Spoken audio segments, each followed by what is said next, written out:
उसको इन 21 बातों को ध्यानपूर्वक सुनना चाहिए और अपने जीवन में उतारना चाहिए।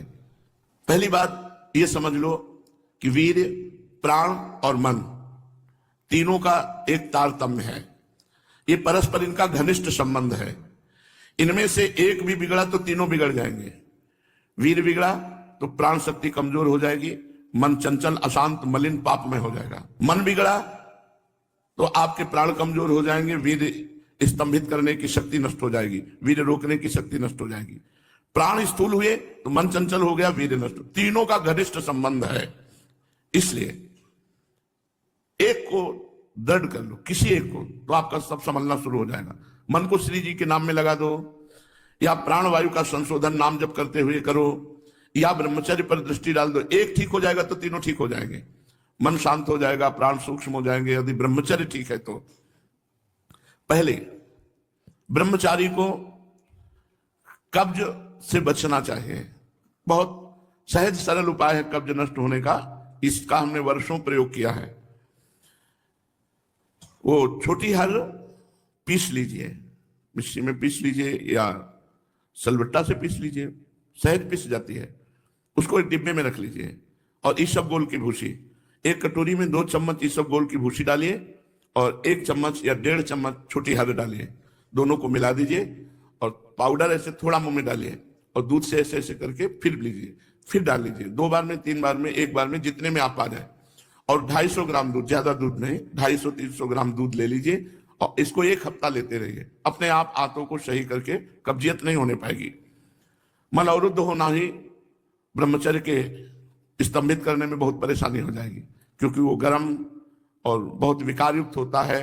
जो कब्ज है कई रोग पैदा कर देती है। इसलिए ब्रह्मचारी को चाहिए कि प्रातः काल उठकर कम से कम 500 ग्राम पानी हल्का सा गर्म करके वज्रासन में बैठ करके धीरे धीरे 5-10 मिनट में पीना चाहिए। फिर 200-400 कदम टहल करके फिर शौच जाना चाहिए। आप देखना, आप कब्जियत की शिकायत खत्म हो जाएगी अगर आप ऐसे करेंगे। दूसरा, मैदा और पकवान और चाय, ये कब्ज बनाने वाली चीजें ब्रह्मचारी को नहीं लेनी चाहिए। जब तक 50 की आयु ना हो जाए तो चाय पीना ही नहीं चाहिए, चाय की जरूरत ही नहीं है। 50 के बाद ठीक है, 50 वर्ष की आयु हो गई, अब उसके बाद थोड़ा शरीर गर्म करने के लिए लेने लगी, कोई बात नहीं। लेकिन जवान साधक को चाय आदि की जरूरत नहीं है बेमतलब में। कुछ साधक काफी, और ये सब चीजें उनकी हैं जो बहुत ऑफिस में काम कर रहे हैं, जग रहे हैं, थोड़ी चाय ले ली, फिर गर्म हो गए, फिर सेवा में लग गए। साधक को नहीं लेना चाहिए। ब्रह्मचारी को चाय, कॉफी, ये चीजें, कोई भी व्यसन नहीं लेना चाहिए। तीसरा, अत्यंत आवश्यक हो तो किसी को छुओ, नहीं छुओ मत। रोगी को छूने के लिए कोई परहेज नहीं है। मान लो कोई रोगी है, आप सेवा में लगे हो, तो उस समय कोई परहेज नहीं, पूरे बिल्कुल प्यार से उसकी सेवा करो, कहीं कोई तुम्हारा नुकसान नहीं होगा, क्योंकि भगवत भाव से सेवा कर रहे हो। आपने किसी को छुआ तो परेशानी हो जाएगी। इसीलिए बच के भगवत मार्ग में चलना है, तो बच के। अब वो कैसी पवित्रता से है, कैसे विचार वाला है, कैसे आचरण करता है, उसके सारे परमाणु शरीर में, आप टच करेंगे वो परमाणु आप में आ जाएंगे, बच के। चौथा, किसी से अश्लील बातें मत करो। ब्रह्मचर्य रहना है तो गंदी बातें, भोग संबंधी बातें, अश्लील बातें ना करें। 5वां, बाल काढ़ना, काला लगाने लेना बालों में, मांग का, ये सब बिल्कुल नहीं। कपड़े, इसी 5वें में बाल, कपड़े, श्रृंगार, शौक, शौकीनी, ये सब ना करें, क्योंकि ऐसा करने से शरीर, मन, बुद्धि, ये तीनों रजोगुण से युक्त हो जाते हैं और साधक का पतन होने लगता है। एक साधक को देखा और स्वर्ण के ऐसे आभूषण का, किस लिए भाई? बोले निषेध है क्या आपका? बिल्कुल निषेध है। रज के पात्र में पाने का आदेश है, धातु के किसी भी तरह के व्यवहार को मना किया गया है। तो फिर तो महंगी वस्तुएं, इनको धारण करने की जरूरत ही नहीं है। शरीर राग त्यागना ही तो वैराग्य है। क्या कपड़े बदल लेना केवल वैराग्य है? शरीर राग त्यागना, गर्मी सर्दी सहना, गाली अपमान सहना, दुख सहना, यही हमारा परम धर्म है। दुख सहना, तिरस्कार, अपमान, निंदा, ये जब हम सहते हैं तब हमारा परमार्थ पुष्ट होता है। 6वां, वही वस्तु पाओ जिसमें तुम्हें ज्यादा स्वाद न मिले और तुम्हारा स्वास्थ्य ठीक रहे। तुम्हारा शरीर बलयुक्त हो, सात्विक भोजन हो और स्वाद रहित भोजन हो। तो ऐसी चीज मत खाओ पियो जो तुम्हें बहुत पसंद है। सात्विक भोजन करो जो स्वाद रहित हो। 7वां, इत्र फुलेल सुगंधित द्रव्यों का लेपन बिल्कुल निषेध है ब्रह्मचारी के लिए। सुगंधित द्रव्य लगाना, इत्र फुलेल लगाना, ये बिल्कुल निषेध है, नहीं लगाना चाहिए। 8वां, प्रतिदिन नियमानुसार व्यायाम करें। व्यायाम बहुत बार साधकों से कहते करो। देखो, एक मोटरसाइकिल भी सुबह जब स्टार्ट की जाती है, बहुत जोर से स्टार्ट की जाती है, खड़े खड़े उसको बहुत, वो एकदम गर्म हो गई, चल दी। तो ऐसे बहुत जोर से आधा घंटा स्टार्ट हो, दंड बैठक मारी, पसीना पसीना हो गए, सर के बल खड़े हुए, और भी आसन प्राणायाम व्यायाम, अगर ये करोगे व्यायाम तो ब्रह्मचर्य बहुत पुष्ट। जवान को जवान 100-500 दंड मारी, 100-500 बैठक मारी, तब समझ में आता है हाँ ब्रह्मचारी, समझ में आवे कि ब्रह्मचारी। व्यायाम करो, प्राणायाम करो, करो, मानो हमारी बात। हर साधक को, चाहे गृहस्थ साधक को, चाहे व्यक्ति, व्यायाम तो करना ही चाहिए। बहुत बड़ी औषधि व्यायाम है। प्रतिदिन नियमानुसार व्यायाम करो और भोजन उतना पाओ जितना आराम से पच जाए। 9वां, अच्छी तरह चबा चबा करके भोजन करो। कोई कोई तो ऐसे भोजन करते हैं, कवल गया वो अंदर गया। भगवान अंदर कोई मशीन कटिया काटने की थोड़ी लगी, आते हैं 32 दांत भगवान ने इसलिए दिए कि 32 बार एक कवल को चबाओ, एकदम महीन लुगदी करके। 2 रोटी भी अगर ऐसे पाओगे तो बहुत बड़ा असर करेंगे, वो आपका पौष्टिकता बढ़ाएंगे। अरे जल्दी जल्दी जल्दी जल्दी, शास्त्र कहता है थोड़ा आहार करो लेकिन खूब चबा चबा करके आहार करो। और दांत सफाई रखनी चाहिए। पाचन शक्ति पर बहुत प्रभाव पड़ता है जब आप चबा के नहीं पाते हैं, कुछ दिन बाद आपका लीवर गड़बड़ हो जाएगा। आप चबा चबा के पाइए, थोड़ा पाइए, अधिक समय लगाइए, 40 मिनट में पाइए, 1 घंटे में पाइए, लेकिन चबा चबा करके पाइए। अगर हमारा भोजन चबा के जाएगा तो बहुत जल्दी पच जाएगा और स्वास्थ्यवर्धक होगा। थोड़ा अन्न भी बहुत शक्ति प्रदान करेगा।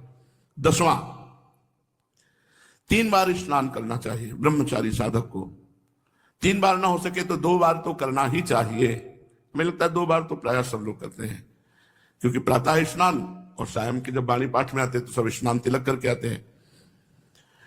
11वां, अपने विचारों को रात्रि के सोते समय जांच कीजिए कि कितने मिनट गंदे विचार आए, किसके संग से आए, क्यों आए, कैसे हटाना चाहिए।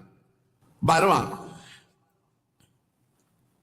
जहां रह रहे हो ऐसे स्थान पे होना चाहिए जिससे आपको शुद्ध वायु मिलती रहे।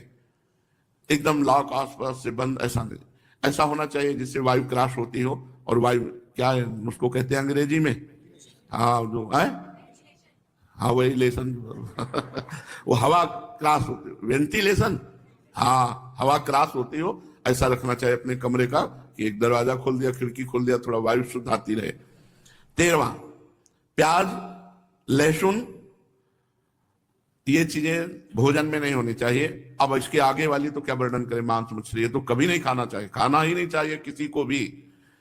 प्याज लहसुन घोर तमोगुण पैदा करता है, इसे नहीं खाना चाहिए, ये संतों ने वर्जित किया है। इसमें कोई पाप नहीं है खाने में, पर ये तमोगुण है और भजन में बहुत विरोधी है, इसलिए इसे नहीं पाया जाता। जैसे कुछ संत सलगम नहीं पाते, गाजर नहीं पाते, बैंगन नहीं पाते, क्योंकि इनमें तमोगुण उत्पन्न होकर के भजन विरोधी वृत्ति आने की संभावना है।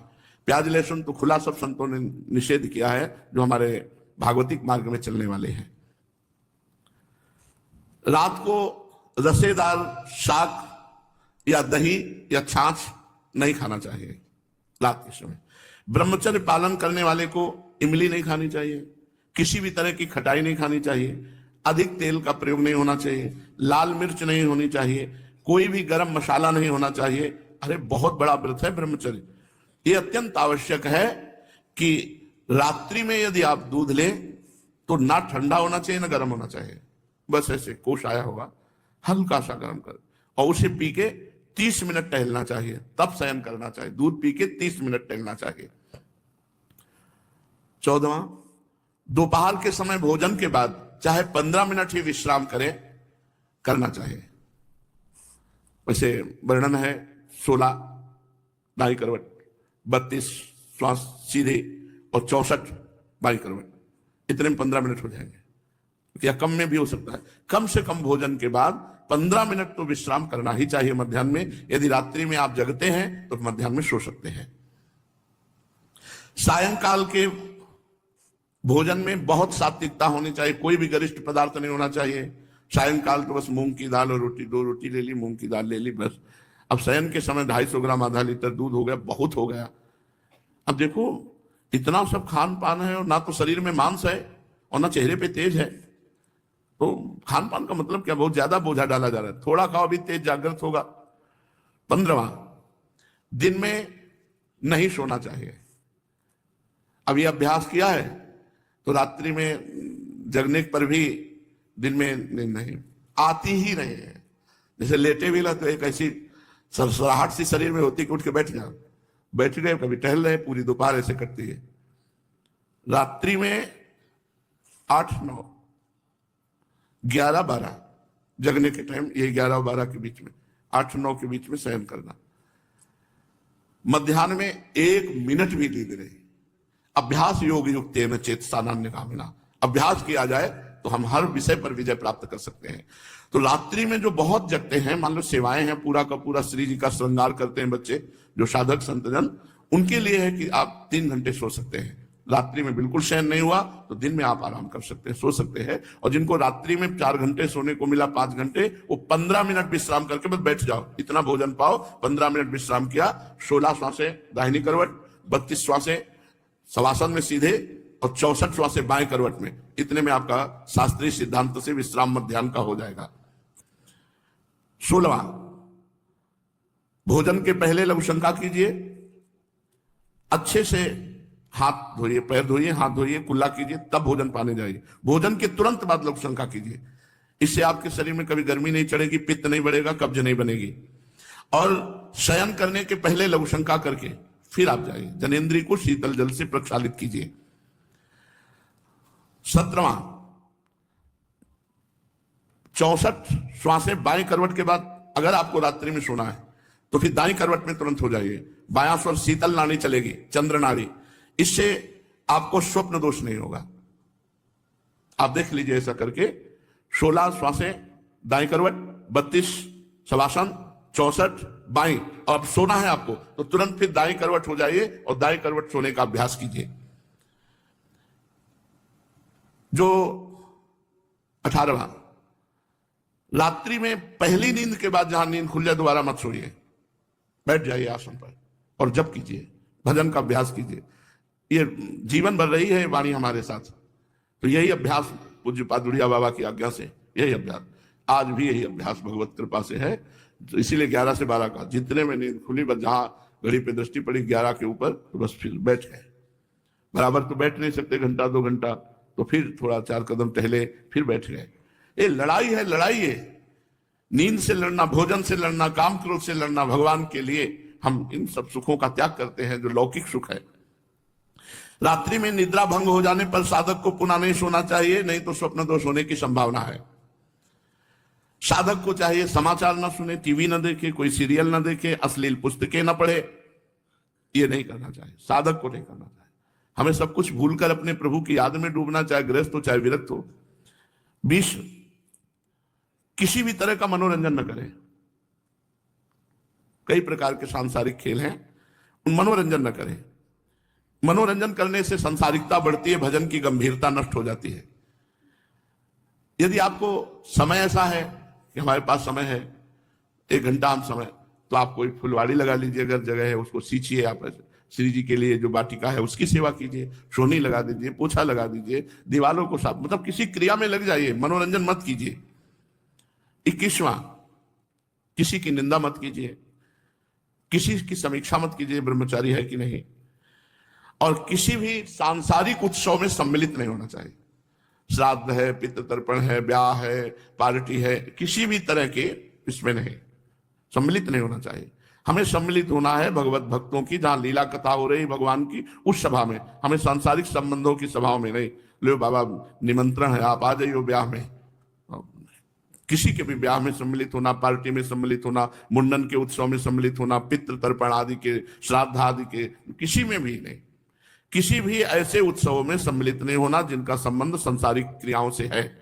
ब्रह्मचारी उपासक को चाहिए कि बस केवल भगवत भक्तों की जहां मंडली है, भगवत चर्चा है, रसिक मंडली में या तन को नीके ढंग लगाओ, क्योंकि वहां आपकी वासनाएं नष्ट होंगी और भगवत आराधना होगी। पार्टियों में जाओगे, लोग ऐसे वैसे, रजोगुणी कपड़े, रजोगुणी भोजन, तुम्हारा बुद्धि चलायमान हो जाएगी। क्या हुआ? रसेंद्री का ही तो स्वाद है। अरे मारो घाटी नीचे माटी, बस ऐसे 2 अंगुल जीभ का स्वाद है, यहां से गया खत्म, नर्क।